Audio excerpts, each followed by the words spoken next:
Então, buenas aí a todos aí. Estamos dando início ao que a gente tem chamado de Diálogos dos Batateiros. Então, bom dia ao nosso convidado especial de hoje, Eros Marion Mussoi.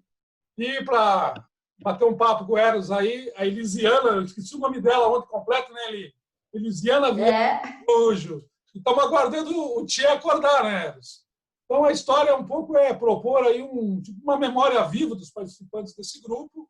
Vamos amadurecendo essa ideia com as críticas, com a sugestão de melhoria. A ideia é fazer uma apresentação de cada participante, aí sucinta, uma análise do momento atual na ótica desse participante e também uma apresentação de um tema relevante. Como esse Zoom é grátis, nós temos 40 minutos para fazer isso. Então, Eros, a bola está contigo aí. Conta um pouco da tua história, onde é que nasceu, a tua origem, como é que foi a tua caminhada até chegar aí na EPAGRE, no CCA. Como é que foi duro aí criar essa galera toda hoje que é referência nacional e só destacando um dia especial hoje, né? Dia que o Brasil aí de verdade está voltando às ruas, né? Coincidência aí, nosso primeiro programa no dia de hoje. Bom dia, Eros, bom dia, Elisiana. Bom dia da Elisiana primeiro aí, né, Eli? Oi? Bom dia teu aí para a turma aí. Bom dia, gente. Prazer estar aqui, tá? Conversando. Vamos ver o que vai dar aqui. Bom dia, Paulo. Bom dia, Elisiane. Se o Tchê entrar, bom dia, Tchê. Bom dia, o grupo todo, com quem a gente está debatendo, com quem a gente está aprendendo muito. Eu me sinto aqui uma cobaia, né? É o primeiro, então a gente vai testar o roteiro, inclusive, né, Paulo? Mas a minha história nasce em Santa Maria, no Rio Grande do Sul. Nasci em Santa Maria e morei lá até me formar em agronomia.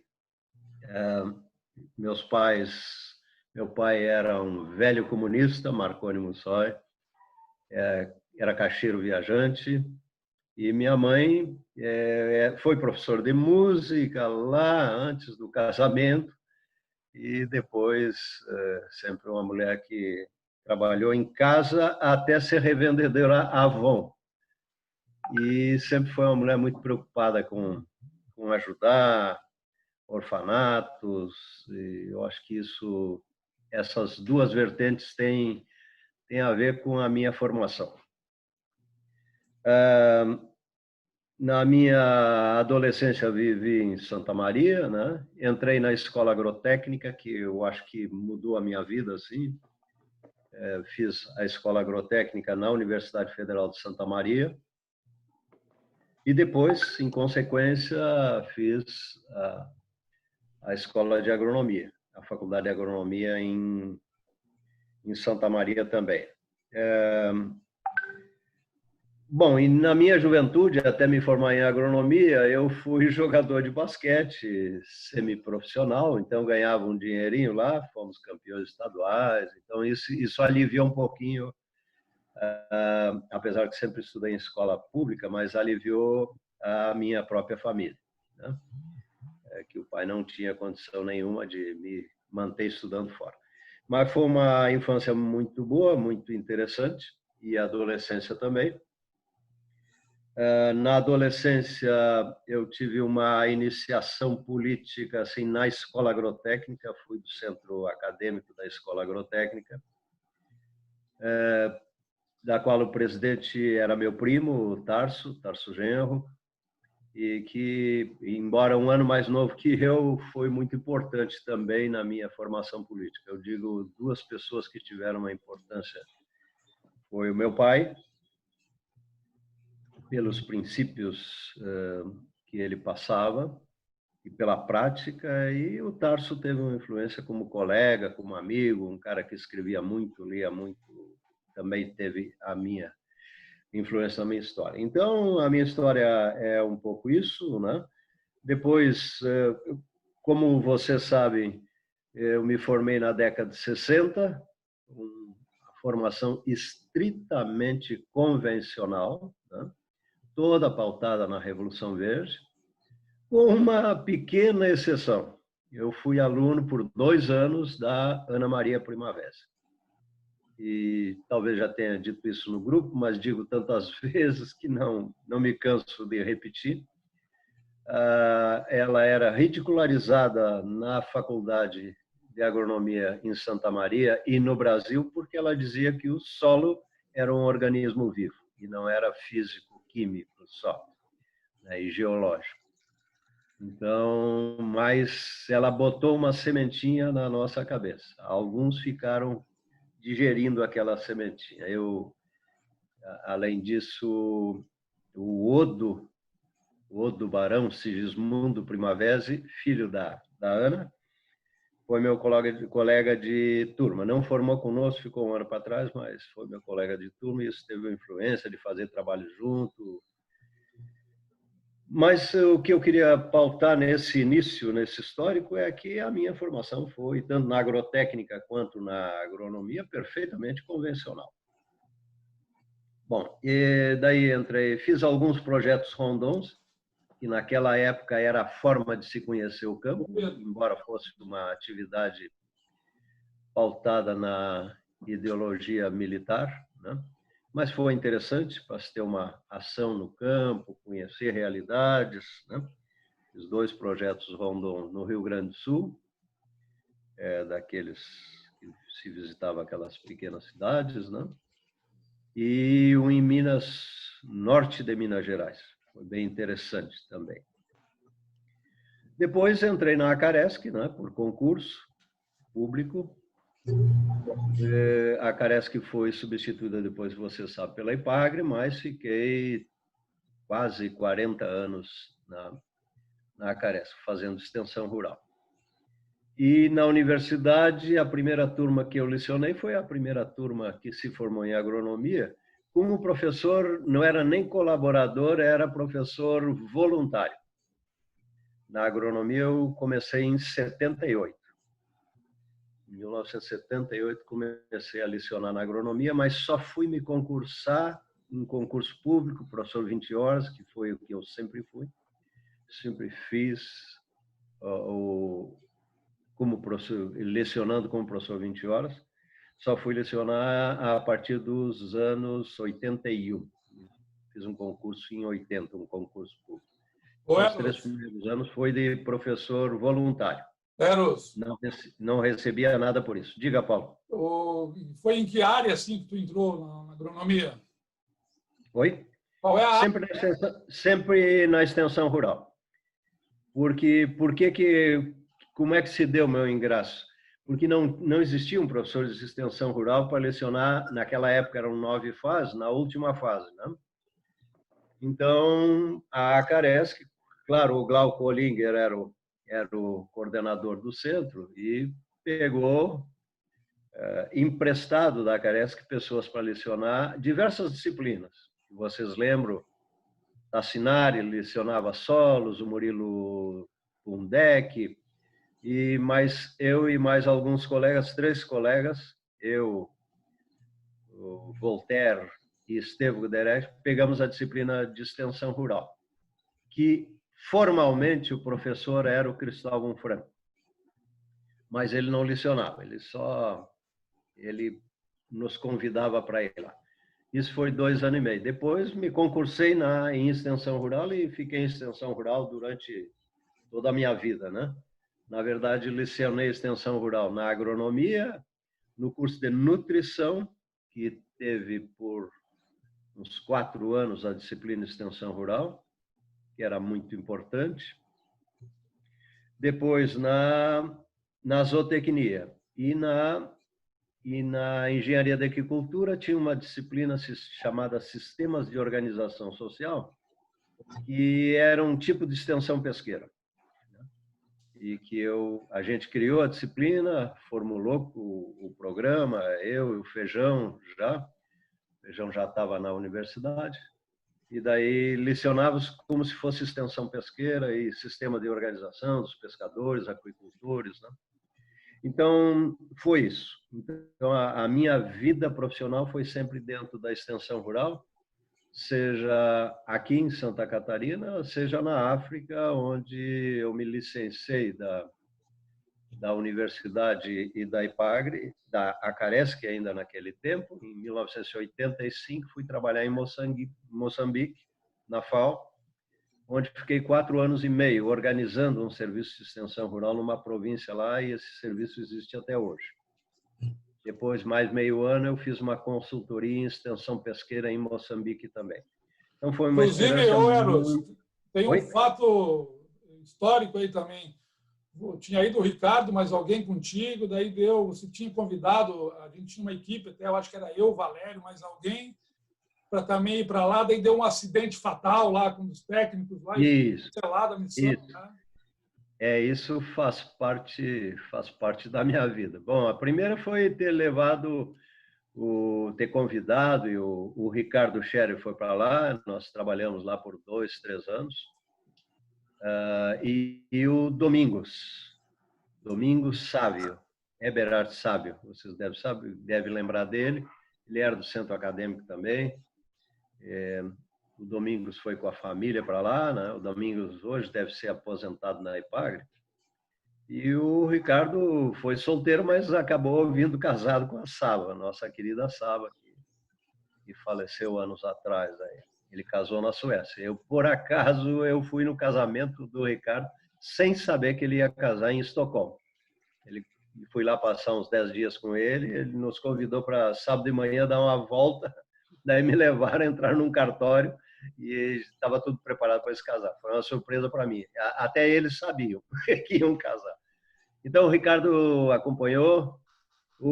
Tive a oportunidade de, uma vez, levar, como vocês já viram no nosso debate no grupo, o Joca foi fazer uma consultoria lá, em suinocultura, dar uma mão no projeto que eu coordenava.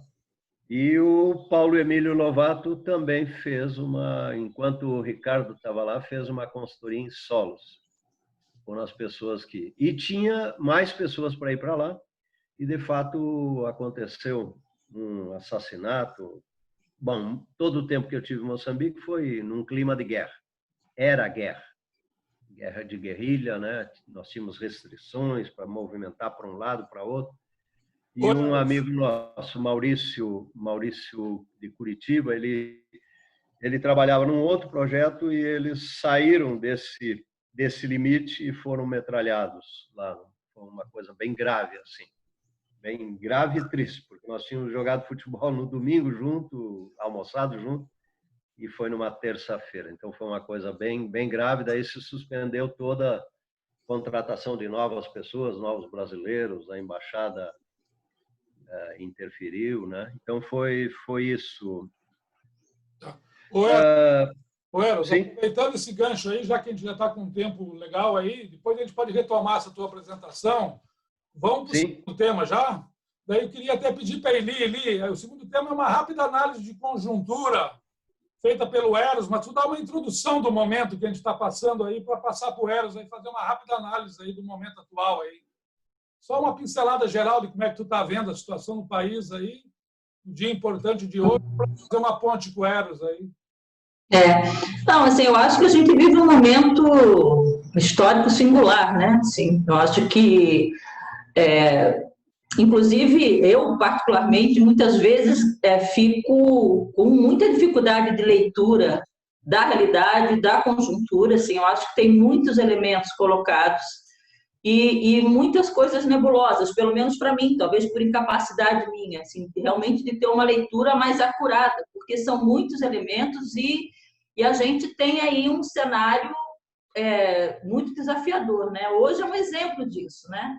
Hoje a gente vai para as ruas, eu não vou para as ruas, né? Porque tem uma limitação, estou aqui com a minha mãe, então assim, e ao mesmo tempo você tem uma encurralada, nós já estamos encurralados no sentido de que a gente tem uma pandemia que nos restringe e ao mesmo tempo a gente tem um pandemônio que está e toda a estrutura por trás dele, porque na realidade ele faz o serviço sujo, mas na realidade quem está operando tudo isso não é ele.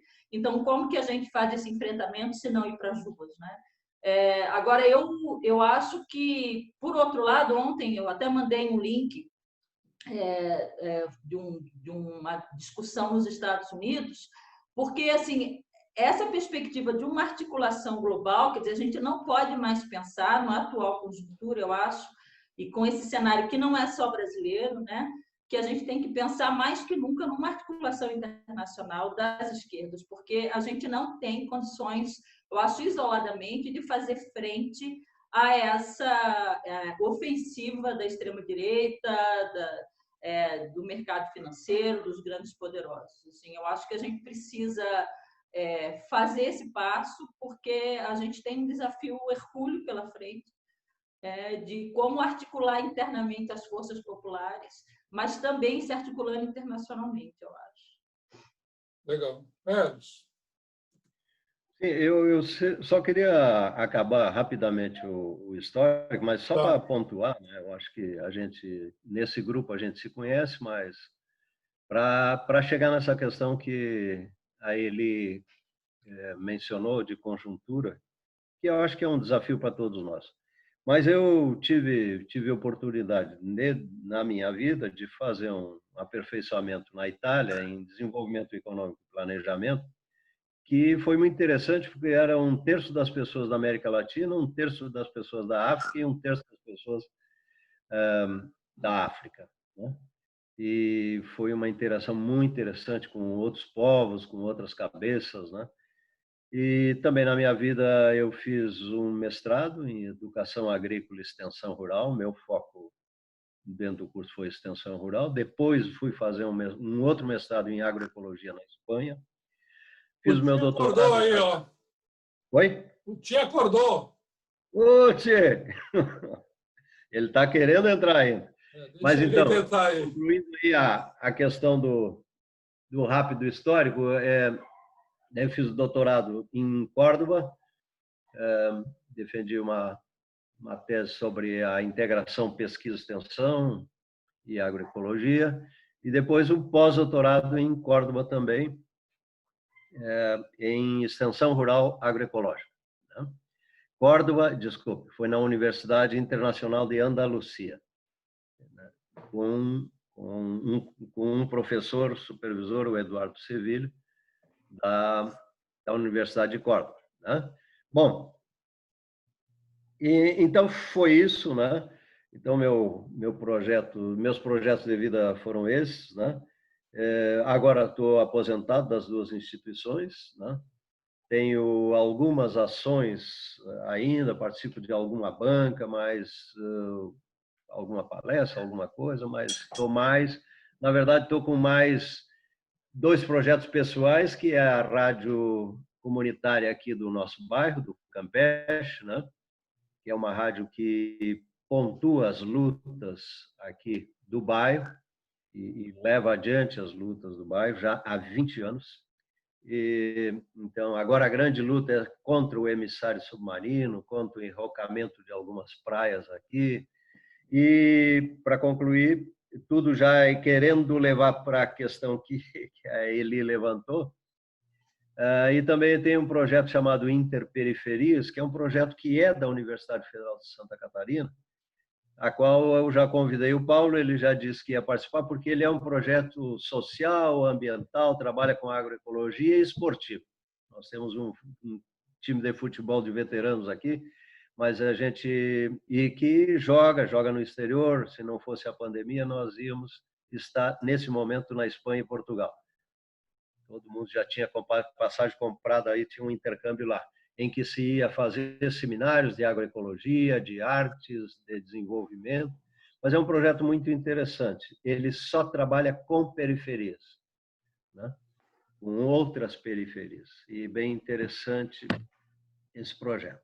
Eu acho que isso já leva ao que a Eli levantou, né? Dessa conjuntura confusa, que não é tão confusa. Ontem eu estava assistindo um programa na Rádio Campeche, com o professor Rampinelli, que trabalha junto com no Centro de Estudos da América Latina, ele dizendo assim, não, se fala muito em golpe, mas não é a mesma característica de um golpe de 64, né? Que ali foram os militares que queriam derrubar um governo supostamente comunista, que nunca foi comunista. João Goulart e Brizola nunca foram comunistas e nunca iam ser. na vida, eram fazendeiros, só com uma outra visão, né? Mas dizia o professor Rampinelli que a conjuntura hoje não favorece um golpe, porque a direita está muito bem acomodada, ela quer, como a Eli colocou, ratificar o seu poder e eliminar qualquer possibilidade de contraposição a esse projeto neoliberal. Fizeram ainda no Temer, e a gente se mobilizou muito pouco, inclusive as centrais sindicais, fizeram a reforma trabalhista, né? Fizeram a reforma previdenciária, e agora estão num processo de abocanhar tudo, né? Então, o Bolsonaro e o Guedes servem, eles não vai precisar um golpe militar para eles continuar esse projeto, porque esse projeto está indo muito bem, né? Na visão deles e para eles, né? Está acabando com toda a expectativa da população, mas é um projeto que vai bem, né? E se tinha alguém que esperava outra coisa do Bolsonaro, né, é o que eu coloco, sempre coloco no grupo, né? O que se esperava? Esperava que que o Bolsonaro não fizesse aquela visão misógina, homofóbica, a favor da ditadura, da tortura, etc., tal, que ele sempre declarou. Não, ele disse que ia fazer isso. Só que essas mobilizações, o povo ir para as ruas e com pouca iniciativa dos partidos políticos, dos movimentos sociais, ela podia estar acontecendo há dois anos atrás, né? Claro que foi uma eleição fraudada, com fake news, com muita sujeira, né? Mas esse é o meu ponto de chegada. Eu quero poder aqui conversar com vocês, não sei nem como é que está o tempo, mas trabalhar essa questão no nosso campo, e eu não quero ser restrito a esse campo, o campo da agricultura, da alimentação e da agroecologia, né? Mas discutir assim formação, sabe? Eu estou muito inquieto, já faz isso, não é desde os governos Lula e Dilma. O que nós estamos fazendo com essas gerações que vêm por aí? Então, essa é uma grande angústia, Paulo, só para concluir, é uma grande angústia que tem por trás de cada um de nós, tenho certeza, né? Eu acho que ninguém questiona nesse grupo aqui a agroecologia, uma alimentação saudável, mas como isso aí se espraia para o restante da população, né? Como isso se espraia com atos, se espraia em modificação de currículo na agronomia, porque o que eu vejo, Paulo, e vou passar para ti a palavra, para outros também falarem, eu vejo assim, meu sentimento é que quando os estudantes entram na agronomia, talvez uns 10, no máximo 15% têm uma ideia de fazer um outro tipo de agricultura que não ser veneneiro, né? E isso não muda muito no curso, né? Nos cursos de agronomia, zootecnia, então, que eu dava aula, é pior ainda. E isso não é só aqui em Florianópolis. E Florianópolis é apontada como uma escola que se dedica à agroecologia. Imagine as outras, né? Então, tem uma influência muito grande. A gente acha que a universidade é uma coisa aberta. Não, existe um conservadorismo muito grande.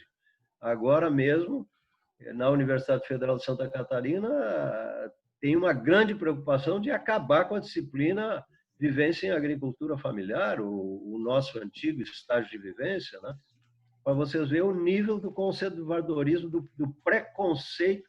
Parece que estamos voltando àquele preconceito que, quando a gente começou a falar em estágio de vivência dentro da Universidade Federal de Santa Catarina, especificamente na agronomia, e o Tchê lembra bem disso, porque ele era do centro acadêmico, que aquele centro acadêmico daquela época fez o primeiro estágio de vivência aqui em Santa Catarina autonomamente, não era disciplina, não era nada, né? Em assentamentos de reforma agrária, mas naquele tempo a vivência era ridicularizada por professores, dizendo agora a faculdade de agronomia vai ser no sítio do fulano de tal, né? Ridicularizando o conhecimento, o saber popular, o conhecimento dos agricultores. Parece que nós estamos voltando àquela época. E isso não é só, eu estou dando o exemplo da vivência, mas a gente vê assim, currículos todos puxando e emendas de disciplina puxando ainda, tirando um pequeno núcleo de professores, mas puxando para disciplinas mais convencionais possível.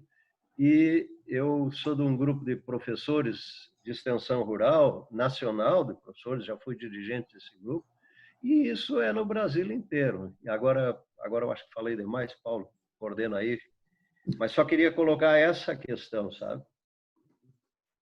Não, tranquilo, Eros. É isso mesmo. Tu já fez muito bem a ponte da conjuntura para o teu tema relevante.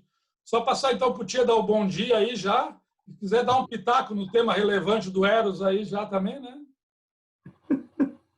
Vai lá, Bom dia, pessoal. Peço desculpa aqui, porque eu para lidar com essa ferramenta aqui, meu filho dormindo, eu sem apoio, já me ferrei todo aqui. Não consegui nem fazer meu chimarrão. O meu tá puto comigo, que eu tirei ele da cama cedo aqui. Não, mas eu acho que vocês são tudo aposentados pelo tipo.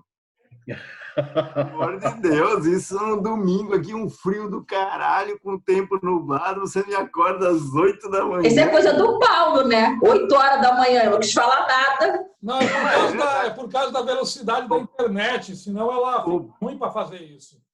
E eu acho, Paulo, que tu não faz mais sexo, cara, não é possível. Vai lá, tio. Não, mas então, bom dia. Galera, eu tô muito feliz, estava até angustiado ontem, né, de pensar sobre isso.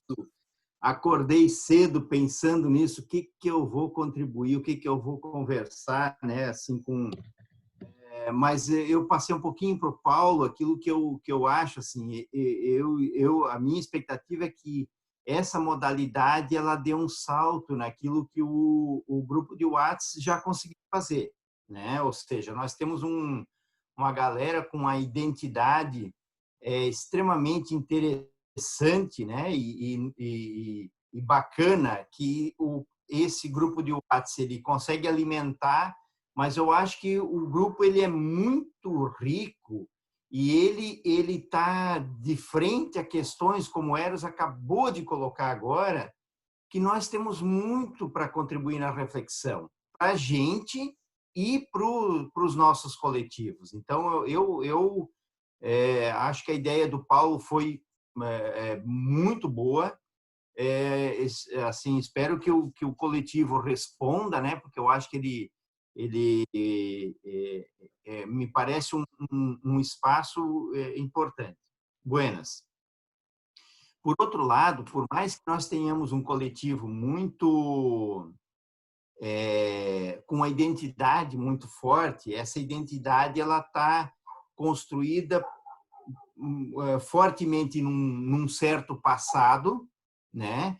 E com um longo distanciamento, pelo menos de grande parte, e eu me coloco nesse coletivo, nesses indivíduos que dentro desse coletivo tem um distanciamento temporal e geográfico, né, com um outro grupo que está colocado aí. Então, nós podemos ter muitas leituras diferentes, e isso me parece positivo.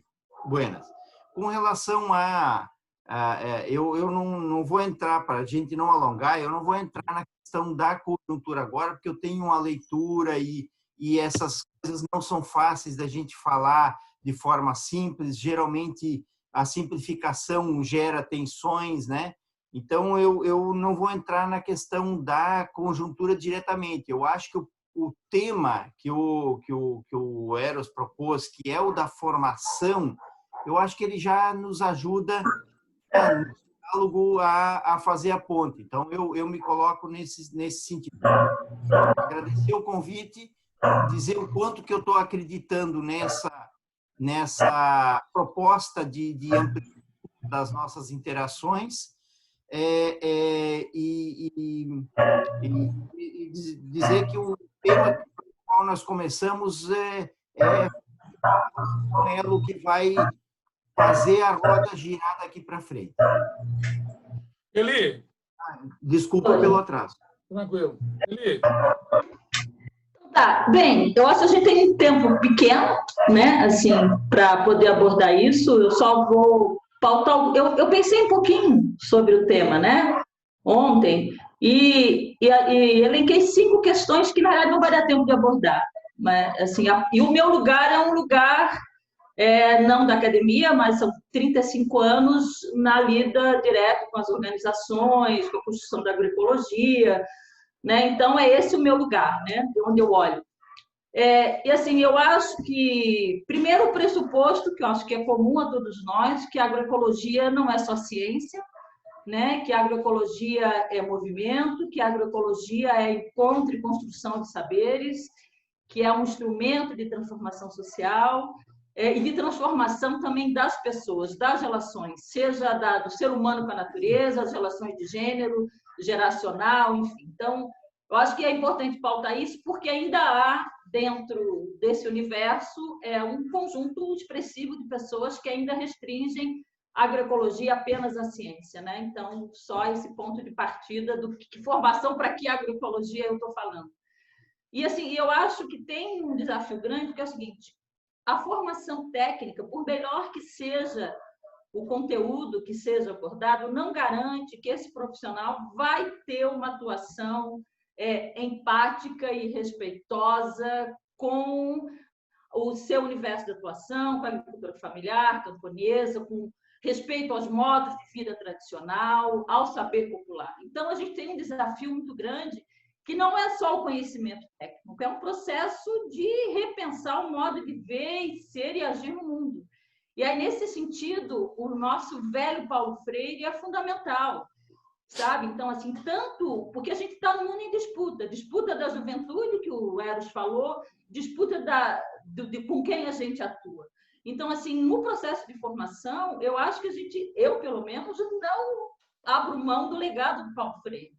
É claro que, à luz de outros, hoje, pensadores, né, seja da complexidade, da transdisciplinaridade, que trazem elementos importantes.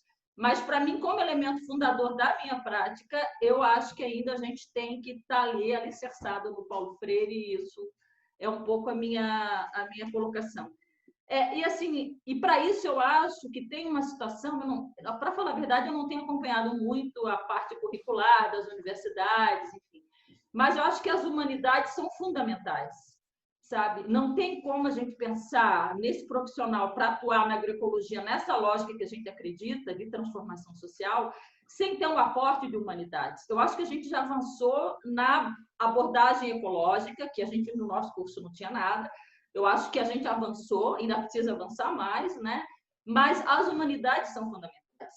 Sem história, sem geografia humana, sem pedagogia, sem psicologia, sem filosofia, eu não acredito que a gente consiga formar esse profissional nessa perspectiva que a gente tem. E aí tem um desafio enorme, que é isso que o Eros falou. A gente está vendo um retrocesso, um refluxo das universidades, das instituições de ensino, os institutos federais também. Conheço pessoas que estão dentro de institutos federais num processo de resistência. E a gente tem um desafio grande. Vocês estão na academia e podem dizer melhor que eu, né? Então, eu acho que a gente tem um desafio hercúleo em relação a isso. Eu vou pautar só 4 questões que não vai dar tempo de abordar, tá? Isso talvez num outro momento. Uma pensando a educação como processo emancipatório, eu acho que a agroecologia tem um terreno muito fértil para a questão da decolonização do conhecimento. Quem me trouxe essa reflexão foram as lideranças indígenas, foram as lideranças quilombolas, nos processos de formação que a gente constrói, essa provocação de que essa decolonização do conhecimento é fundamental para a emancipação da sociedade, principalmente desses povos e comunidades que a vida inteira foram alijados na sociedade. Uma outra coisa que eu acho que é importante é romper a lógica do conhecimento como privilégio. Então, assim, por mais que a gente tenha avançado nas universidades com as cotas, com os cursos para indígenas, para quilombolas, a gente está muito aquém, né, da democratização do acesso. E aí eu acho que as experiências que a gente tem tido nos movimentos sociais, nas ONGs, de processos de formação em agroecologia, têm sido muito interessantes. Eu acho que o MST é um exemplo claro nisso. O trabalho com as escolas de agroecologia lá, iniciada nos anos 90, e que depois se ampliou muito, teve uma ação fundamental tanto para dentro do MST, para rever a sua posição em relação à agroecologia e às questões socioambientais, como para dentro dos assentamentos. e para poder ampliar a agroecologia como prática concreta, né, que a gente tem acompanhado isso. Então, eu acho que é muito importante a gente caminhar mais nesse sentido. A gente está num momento muito difícil, né, em termos de políticas públicas em relação a isso, mas a gente acha que tem que estar isso presente também porque a universidade, os institutos, as instituições formais de educação têm um papel com seu arcabouço institucional de apoiar, né, essas iniciativas. Rapidinho, não posso deixar de falar do enfoque de gênero. Assim, não tem como pensar agroecologia sem pensar essa abordagem, na minha lógica, porque as mulheres têm um papel determinante, seja no processo inicial de transição, de consolidação da agroecologia, e a gente vê, eu fiz um estudo anos atrás, analisando a TER para mulheres rurais, e ficou evidente que, na realidade, as instituições trabalham ainda na lógica da família como um espaço harmonioso, um espaço sem conflito, né, que geram todas as desigualdades de gênero. Então, assim, a formação profissional tem que contemplar isso, com cuidado da transversalidade, porque a transversalidade é importante, mas às vezes ela é etérea. Então, assim, precisa estar pautado na formação essa reflexão, esse conhecimento, porque, inclusive, os profissionais e mulheres profissionais que vão atuar com isso têm que ter um arcabouço metodológico para trabalhar com isso, que não é uma coisa simples. E, para terminar, a última coisa que eu pensei foi em relação às estratégias metodológicas. Assim, eu acho que a gente sabe o quanto a universidade ainda é arcaica, conservadora, feudal, né, com seus grupos de poder e disputa, e a gente, na realidade, precisa repensar as práticas pedagógicas, a gente precisa arejar isso. E o Eros trouxe que, na realidade, a gente está numa dificuldade, né, um retrocesso, que experiências como a própria vivência estão sendo questionadas. Então, eu acho que tem um desafio aí para a formação, que é que linguagem, que formato, como que a gente trabalha a construção desses conhecimentos e dar ferramentas para essas profissionais atuarem nessa lógica junto com as comunidades, grupos e organizações. Rapidinho. Muito bom. Eros, o único professor que faz parte desse grupo, 40 agrônomos quase, aí, que tem essa visão, acho que bem, que o Tia falou aí, apesar de amarrado historicamente, mas hoje ainda mantém essa visão e o Eros teve essa contribuição. Por que hoje não tem mais isso? Esses 40 de 80 não se tornam 40, 100, 200 em 2020? Como é que é a pergunta? Eu não pode continuar aí, mas nós somos 40 pessoas formadas naquela época, e por que hoje, né, tudo essa questão, como é que a gente poderia retomar isso, então? Né? Uhum. Não, eu acho que antes de discutir isso aí, eu queria... em absoluto não há discordância em que a Eli falou, o Tia também, né? Mas queria reforçar algumas coisas que, claro, a formação não pode ser descontextualizada, né? Ela tem que, se falar em formação, não é só formação, nós estamos falando de um conjunto, de uma realidade extremamente complexa, em que se pensa a formação para a transformação. E aí estou com a Eli, e quem me conhece sabe, quem já discutiu comigo em sala de aula, ou fora, ou em boteco, a perspectiva de Paulo Freire, revolucionária, que não é autoritária, mas que exige disciplina revolucionária, né? Se pretende fazer uma transformação de fundo, tem que se ter disciplina, e às vezes isso é relegado dentro da universidade por parte de professores, e na relação professores-alunos, a disciplina no sentido de um projeto de transformação não tem nada a ver com autoritarismo, né? E mesmo na relação com agricultores, eu acho que é muito importante esse pano de fundo de uma perspectiva freiriana de educação, né? Eu acho que isso é fundamental. Mas eu queria colocar um outro, para não esquecer, eu tenho colocado, faz alguns tempos, eu tenho colocado isso em questionamento para o pessoal da agroecologia, por nós, pessoal da agroecologia, é a gente pensar em novos desenhos produtivos que permitam a ampliação da escala de produção, sempre que se fala em escala, todo mundo se arrepia, mas não é a escala da monocultura, é pensar desenhos produtivos que se conserve, que tenha a vertente da agricultura orgânica, aqui da agroecologia, uma parte, né? Alô? Mas o pessoal da agroecologia tem resistência em falar em escala de produção, né? E daí se resume a pequenas hortas, pequenos empreendimentos. O próprio MST está mostrando que isso não é assim. Tem produção de arroz agroecológico sendo produzido aí em 2, 3 mil hectares. Mas o que tem que se buscar é um grande desafio para nós todos e para a pesquisa, é pensar em novos arranjos produtivos e desenhos produtivos que se permita, com corredores agroecológicos, corredores que permitam haver biodiversidade. Que o princípio da biodiversidade da agroecologia ele permaneça na combinação de culturas e se possibilite em falar em ampliação. Me pergunto, enquanto, não sei, nós temos que pesquisar isso junto com os agricultores, mas que isso é necessário e é possível. Manter a perspectiva, os princípios da agroecologia, mas ampliando escalas de produção. Isso é muito importante porque eu sei, e nós todos sabemos, que a agricultura familiar, da sua forma, no seu desenho produtivo, é responsável por 80%, 85% do que vai para a mesa do brasileiro, mas nós podemos ampliar a produção agroecológica e não elitizar tanto a produção agroecológica, né? Porque hoje ela é acessada em feiras, supermercados, eu acho, por uma grande elite, e a agroecologia nunca pregou isso, né?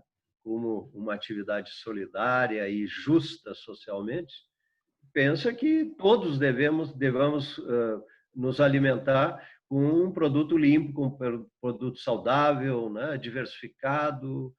Mas então eu queria colocar essa questão dos novos desenhos produtivos.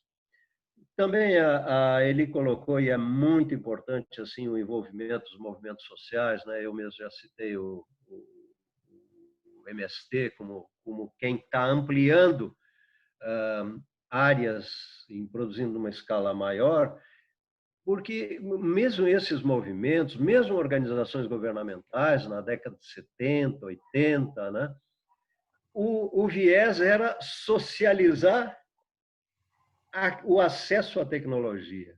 Essa era a grande luta no início nossa, né?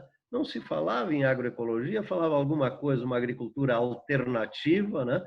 Mas a ideia era socializar. O próprio MST, só no terceiro congresso, ele coloca a palavra agroecologia nos seus debates. E de lá para cá cresceu muito, mas ainda tem ranços, né? Nós temos os assentamentos de reforma agrária, muitos produzem com transgênico ainda, né? Então tem um desafio muito grande por dentro ainda dos movimentos sociais. Eu acho que o Pedro colocou outro dia que quando ele foi trabalhar no MST, que ele disse que queria trabalhar com agroecologia, e eu acho que foi aquele falecido Bruneto que disse, não, nós precisamos é produzir alimentos, como se uma coisa fosse contraditória com a outra, né? Mas eu acho que é um outro desafio, sabe, a ampliação e dá muitos ranços que a gente tem.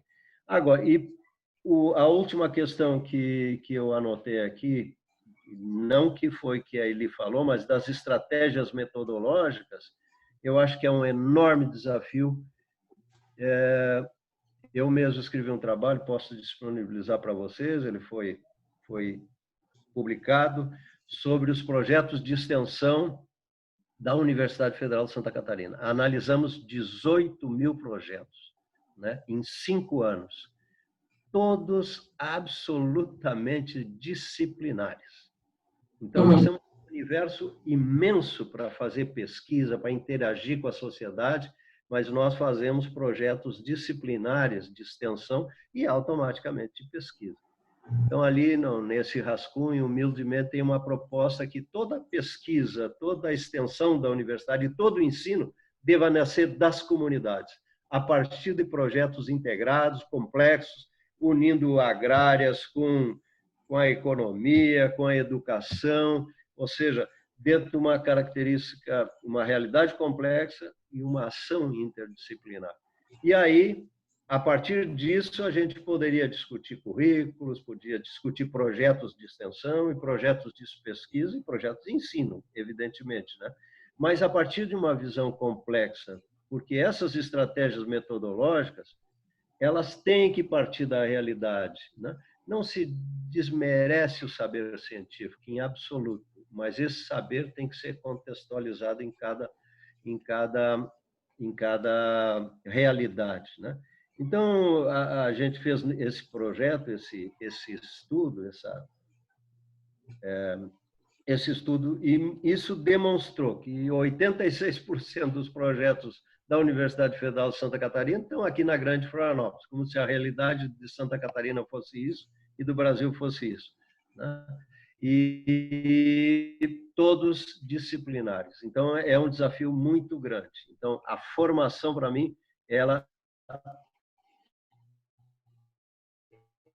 envolve questões de formação. A partir da realidade, tenho certeza que haveria uma mobilização, uma sensibilização, isso maior que está sendo, estudantes, professores, sociedades, né? Então, é isso que eu queria pontuar dessas falas, da formação, sim, de novos desenhos produtivos, a questão de atuação integrada com os movimentos sociais, e reforçar isso que a Eli colocou, das estratégias metodológicas serem realmente ascendentes. As estratégias, infelizmente, ainda são descendentes, são criadas dentro dos departamentos da universidade, dentro das empresas de pesquisa, da Embrapa, das EPAGRES da vida, e descem como verdades, né? Já mudamos alguma coisa? Mudamos, né? Quando a Eli colocou lá, anteriormente...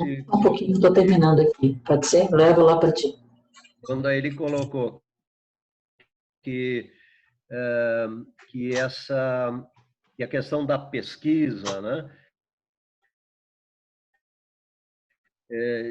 Da pesquisa e da extensão não pode ser extensão, tem que pensar nas entidades, sim, mas eu acho que muita coisa aconteceu nesses 40 anos, que foram os próprios profissionais que lutaram e conseguiram transformar lá dentro, né? Na Embrapa também, já a questão da agroecologia cresceu bastante, insuficiente para a necessidade que esse país tem, mas tem modificações importantes na Embrapa, pela luta dos próprios pesquisadores, do sindicato dos trabalhadores da Embrapa, enfim. Era isso, agora estou me alongando demais. Era isso, Paulo, nesse quesito aqui. Eu até queria saber quanto tempo falta aí. Eu também não sei, mas ele vai apontar um relógio para terminar. Ô, Tchê, tu está com o microfone desligado aí, Tchê. Ô, Tchê, tu está com o microfone desligado aí. Pode falar aí. Aí, vai. Buenas. Primeiro, eu pedi desculpa. Bom dia para o Eros. Tem uma dívida histórica com esse cara, porque o que a gente sabe, grande parte se deve a ele, né? Toda essa trajetória que a gente vai fazendo na vida, porque ele foi um professor diferencial naquele momento, pelo menos para mim, foi decisivo. Então, é uma referência muito grande, né? E para ele, bom dia, que eu não dei antes, né? Ele... É um prazer enorme revê-la. Quanto tempo sem ver, né? E a gente tinha uma amizade, uma convivência, de uma relação de intimidades muito grande, né? A gente era um diferencial na nossa época, porque a gente se abraçava, se beijava, se gostava sem... de uma amizade pura mesmo, assim, né? Então era um negócio muito bonito e todo mundo reconhecia de fora, quem olhava para nossa galera, né, Paulo? A gente que viajou o Brasil aí, a gente conseguiu fazer isso. Isso tinha muito a ver com aquele grupo que estava lá, né? Então acho que... Buenas. Olha, eu estou refletindo, Eros, mas de uma forma tão dolorosa, essas questões todas, e eu tenho a sensação que eu preciso me desconstruir literalmente, e isso é muito doloroso, mas o grande problema para mim é eu não tenho para onde voltar. Eu só tenho um caminho que é ir para frente. Por isso que nós não mudamos nada na formação dos nossos acadêmicos. Ou seja, eu vou usar um exemplo, e a Eli colocou essa questão da descolonização, né? E eu parto de... Nós precisamos descolonizar o mundo, este mundo colonizado pela lógica moderna. Um indígena pode estudar tudo o que ele quiser do nosso saber, e ele tem para onde voltar. E ele tem aonde aplicar sem se transformar. Eu não tenho mais. E a modernidade, lá em 1492, ela produziu esse corte na nossa cultura. E nós padecemos disso. Foi cortado o nosso umbigo, e nós ocidentais da modernidade não temos um caminho de volta para resgatar como o africano tem, o indiano tem, o chinês eu não sei mais se tem, né? Ou seja, e o que eu quero colocar é eu acho que nosso efeito ele é pequeno sobre a formação, porque nós estamos estruturados, eu elenquei 1, 2, 3, 4, 5, 6, 7, 8 categorias são estruturantes e que nós não conseguimos desconstruir isso que está aí sem desconstruir essas categorias. E nós não conseguimos fazer isso, nem dentro da agroecologia, que para mim, vamos cuidar com isso, porque tudo isso que a Elisiane colocou aí e que todos nós estamos envolvidos é o que tem de melhor, é o que nós conseguimos produzir. Sabemos que temos muito para melhorar ainda. Agora, eu vou falar das categorias que eu acho que são estruturantes e que impedem as verdadeiras mudanças acontecer.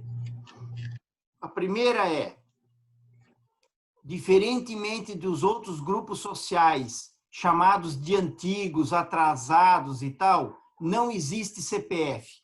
Tem um sujeito que ele é um sujeito integral e integrado na natureza. Ele é o touro sentado, ele é a águia dourada, ele é qualquer coisa. Ele tem um assento na natureza que não é uma natureza não humana, é também humana.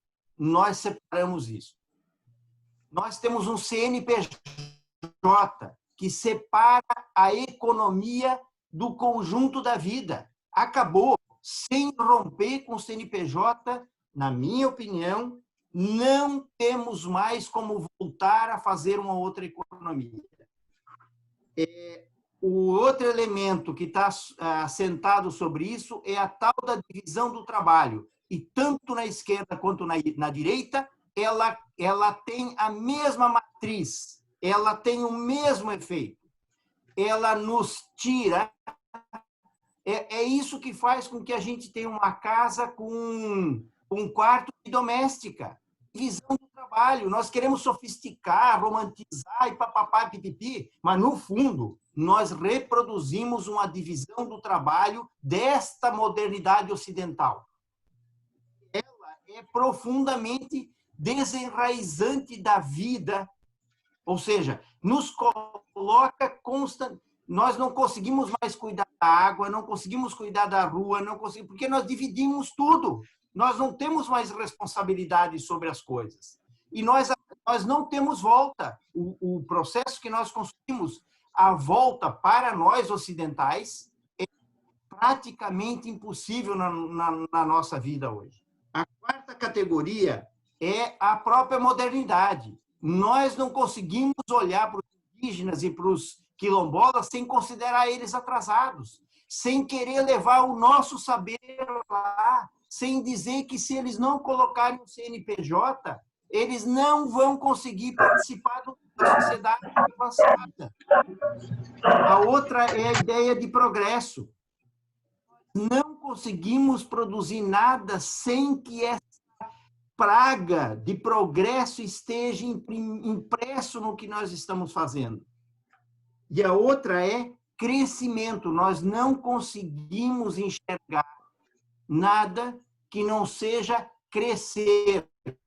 Isso está impresso na ideia de escala. E a gente coloca isso como uma obrigação, como uma tarefa insubstituível. E a ideia de desenvolvimento, que ela, a partir dos anos 60, quando ela foi introduzida, final dos anos 50, ela foi capaz de amalgamar, de arredondar todos esses elementos num discurso que tomou conta, que não tem como, é difícil alguém pensar em fazer algo que não esteja dentro de desenvolvimento e que algo que eu faça que não seja desenvolvimento. Agora, tira do desenvolvimento essas categorias e sobra o quê? E, por último, que é a mais moderna, e que isso faz com que nós conseguimos empolgar alguns estudantes, é a categoria inovação. A inovação tem sido o motor para dentro da agroecologia, para dentro dos movimentos, para qualquer lugar. Se eu não estou inovando, eu não estou desenvolvendo, não estou progredindo, não estou fazendo... Entende? Então, eu acho que a Europa está num processo profundo de reanálise crítica profunda da sua realidade. Ela está discutindo decrescimento, desindustrialização, está questionando suas epistemes, mas ainda eu acho que de forma tênue. E, portanto, então eu concordo com essas coisas que o Eros colocou, muito bem colocado, Eros. Nós continuamos sendo disciplinadores, impositores, porque ainda vem de cima para baixo, e nós não somos capazes, por mais que nós tenhamos produzido estratégias metodológicas, de permitir que os sujeitos nos digam exatamente que visão de mundo eles têm, qual é a cosmovisão e o que é esse desenvolvimento. Né? Então, eu acho que o buraco é muito mais embaixo. É muito mais embaixo. E isso está me desesperando, sinceramente. Legal, legal. Eu acho que a gente está meio que terminando o tempo aí. Eu queria dar só uma pequena contribuição. Eu acho que nós quatro aqui, junto com vários outros colegas, temos muito a ver com esse momento. Uma experiência rapidinha. Como vocês sabem, eu tenho uma loja de produtos naturais e tenho uma feira de orgânicos. E eu discuti até com o PC, o pessoal da agricultura orgânica, como não está mais existindo as feiras, né? Não estava, agora já abriu, não estava conseguindo vender seus produtos. E essa questão da escala, por exemplo, agora a Thaís, né, está participando de um projeto que está conectando assim os agricultores orgânicos com as comunidades. Então, está elaborando cestas, tem um financiador no meio e está levando para as comunidades. Agora, isso, o papel, acho que tem um grande esforço aí para praticar tudo isso que nós estamos falando. Desde a organização dos produtores em escala para poder atender um mercado crescente, as comunidades, essa foi uma ideia do Tchê, né, para levantar suas demandas e alguém no meio, na época até nós sugerimos até a questão do Estado, através do Exército, por que não fazer toda essa logística para trazer a produção dos agricultores de forma organizada, eles teriam que se organizar em escala, a escala seria isso, juntar. A Thaís teve que pegar 2 ou 3 ou 4 associações para atender a demanda dela, meio que em cima da hora. Então, foi um processo muito trabalhoso, né? Então, eu acho que nós, assim, todos nós estamos envolvidos com isso, estivemos envolvidos com isso, e há um espaço hoje, na crise, né? Como a gente sempre aprendeu, nas crises surgem várias oportunidades. E uma que está surgindo é essa, a questão da organização da produção familiar, da agroecologia, dos orgânicos. Eu tenho relação com 8 produtores, mas cada um está com a sua produção e às vezes não consegue nem me atender na minha feira porque faltam produtos. E a demanda da comunidade, que realmente é elitizada hoje, quem compra na minha loja. Mas tem uma grande demanda das comunidades que poderia ser atendida se nós tivéssemos também, o Eros conhece aqui no Campeche, tem várias experiências aqui com as comunidades aqui locais, né, de organização através das associações. A nossa associação aqui é muito combativa, aqui no Campeche, tem das Areias, tem aqui do Rio Tavares. Então, eu acho que tem um espaço surgindo, uma nova realidade surgindo para a atuação profissional, e quem sabe até nossa, né? Como já profissionais aí, já que já estão hoje com tempo extra aí, possibilitando atuar nessa questão. Pessoal, eu não sei se nós vamos ter muito tempo ainda, então acho que a gente poderia passar para as palavras finais do Eros, depois a Eli e o Tchê. Lembrando que o Tchê desligou o microfone de novo aí. Bom, vamos lá. Eu sempre desligo para não dar interferência. Eu queria finalizar dizendo assim, não, existe uma concordância, o Tchê disse que existe uma concordância, não, mas existe uma angústia, e é essa coisa da escala, né? E isso é bom a gente pensar nisso, né? Pensar de uma forma aberta, porque, por exemplo, eu sou da linha que não entendo que a escala tem que ser uma obrigação, porque é moderno, porque é inovativa, não, mas ela pode ser uma necessidade. O dia que se fizer uma reforma agrária séria nesse país, né, que se desapropriar grandes fazendas, nós vamos ter que ocupar essas grandes fazendas. E talvez vamos ter que implementar desenhos produtivos que tornem essas fazendas sustentáveis na mão de agricultores de vertente familiar.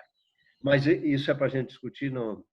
Mas eu queria finalizar agradecendo muito esse convite do Paulo e a participação da Eli e do Tchê. Dizer que essas duas figuras, Paulo, cada uma diferentemente, marcam na vida da gente. Eu lembro do Tchê naquele primeira experiência que se chamou vivência, não era vivência, era uma coisa meio paternalista, nas enchentes de 83, organizando junto com o Ribeiro a primeira experiência do CCA aí para ajudar os agricultores a rever a sua recuperação depois das enchentes, durante e depois das enchentes. E da Eli, eu lembro de uma coisa para mim sensacional, que foi lá nos Idos, quando o grupo dela fez extensão rural, e tinha no final da disciplina de extensão, tinha uma dramatização de uso de métodos de extensão. Talvez ela nem lembre mais disso. Não lembro. Então, um fazia demonstração de método, outro planejava uma excursão. E eu me lembro dois do grupo dela, que ela e o Ricardo. Aliás, o grupo todo veio vestido de agricultores, de camponeses, né? E simularam um escritório de extensão dentro da sala de aula, um autoritarismo típico dos extensionistas, né? Não por vertente, não pessoalmente, né? Então, essas coisas marcam na vida da gente, assim, eu agradeço muito a oportunidade, né? E vamos ver as próximas experiências aí, Paulo, que eu faço questão de assistir, tá bom? Se alguém tiver interesse em alguma coisa, eu tinha aqui coisas PowerPoint, mas não queria apresentar, mas estão disponíveis com dados sobre essa questão que eu falei, textos também. Se alguém tiver interesse ou tiver seja interessante, Paulo, a gente pode postar no grupo. Meu muito obrigado, um abraço, um bom domingo. Aqui em Florianópolis, um sol maravilhoso. Um abraço. Eli. Deixar um abraço grande, agradecer pelo convite, né? E um prazer ver o Tchê ao vivo e a cores.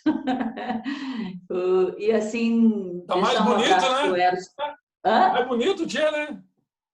Tá estiloso, cara, só no preto, só no básico. E deixar um abraço para o Eros, aquilo que o Tchê falou, na realidade o Eros sempre foi uma referência, ele não foi meu professor, mas sempre foi uma referência para a gente, né, daquele grupo restrito de professores com os quais a gente tinha identidade, enfim. Então, é uma alegria, depois de tanto tempo, voltar e dialogar a partir de um outro lugar, né, que é essa trajetória de vida e profissional da gente. Tá? Um grande abraço para todo mundo. Só uma correção, Paulo. Se a Eli não foi minha aluna, eu estou confundindo as pessoas. Eu lembro dessa... não fui tua aluna, não. Você estava na África. Exatamente. Eros, a ideia final é fazer aquela pergunta-responda rapidinha. Diga. Questão de livro, Eros. Olha, livro, eu estou acabando de ler esse livro aqui. em Alto Mar, um livro escrito em 1893 que conta a história dos nossos imigrantes italianos e alemães que vieram para cá. Muito legal. Mas eu leio sempre meio combinado. Estou lendo também esse livro da Chimamanda e é isso. Um filme, Eros. Filme. O Menino que Descobriu o Vento. Música. É sensacional. Fala do saber local, um filme que roda na África e que o menino mostrou para a comunidade descobrir um tipo de um catavento lá que puxava água. Sim. Sensacional. Uma música, Eros. Eu não posso te dizer uma música, mas eu gosto muito de música popular brasileira e daí esse é o meu chão. Mas sou muito eclético, sabe? Sou muito eclético. Um passeio. Um lugar legal para visitar. Marrakech. Não. Eu também não. Tá Né? muito chique. É que eu tive a oportunidade de fazer 5 vezes por ter morado na Espanha. Mas pode ser Campo Herê também.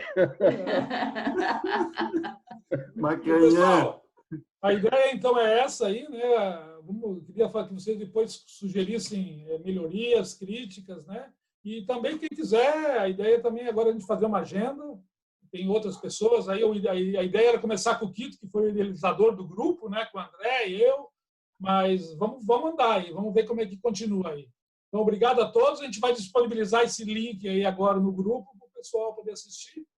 E eu tinha dado uma sugestão para o Tchê aí, para não ir na balada ontem à noite, para acordar cedo, mas parece que aí as demandas... Tu está onde mesmo, Tchê?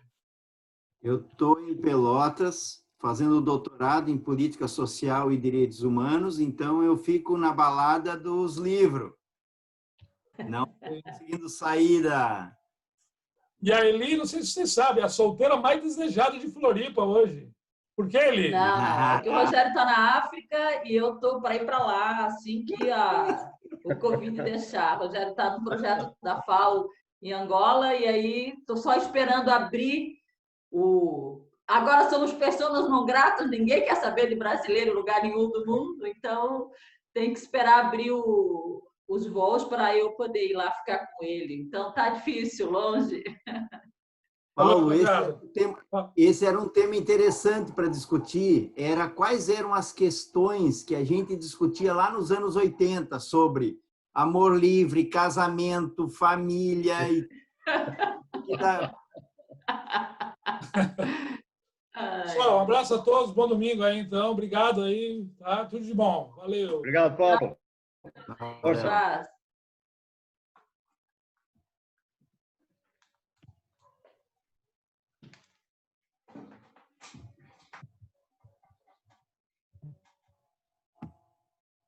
Ô, Pedro.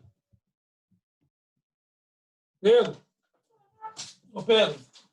Dá uma ajudinha aqui, não está parando aqui para gravar agora. É End Meeting for All, né?